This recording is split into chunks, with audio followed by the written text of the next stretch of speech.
mararamdaman na ng publiko ang bawas sa pamasahe sa mga pampasaherong barko sa ilalim ng bagong layag program o lakbay-alalay ng gobyerno.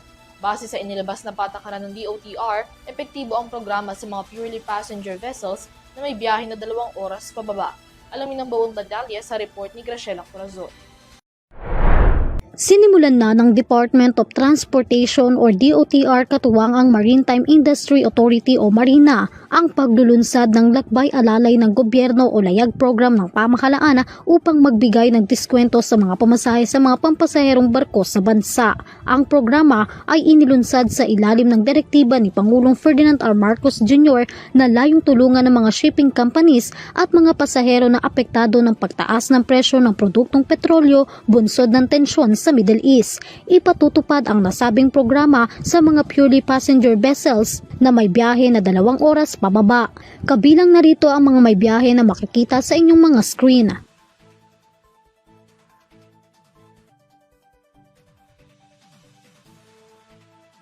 Ayon kay Senior Undersecretary for Road Transport and Infrastructure Mark Steven Pastor, formal na inilunsad ng ahensya ang subsidy-based na inisyatiba sa ilalim ng Service Contracting Program or SCP ng gobyerno na nauna nang ipinatupad sa mga land-based transportation. Sumasaklaw ito sa mga inaprubahang pagtaas ng pasahe sa mga pangunahing ruta ng domestic.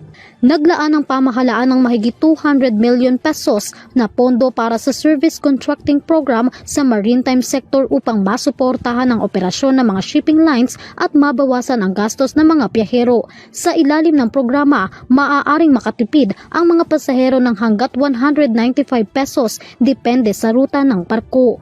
Dagdag pa ni Undersecretary Pastor, makatutulong ang layag program upang mapanatili ang inter-island connectivity upang maprotektahan ang mga mananakay laban sa dagdag pasahe dulot ng mataas na presyo ng petrolyo.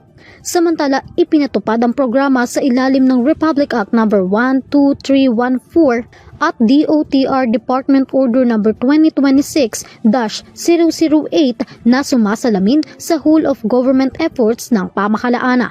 Sasagutin ng gobyerno ang pagtaas ng pasahe sa 11 high demand at short trip routes ng mga shipping lines sa iba't ibang bahagi ng bansa, habang tinatayang aabot naman sa 1.16 million na pasahero kada araw ang makikinabang sa programa sa loob ng 12 days, habang 93 passenger vessels naman ang makikinabang sa subsidiya ng pamahalaan.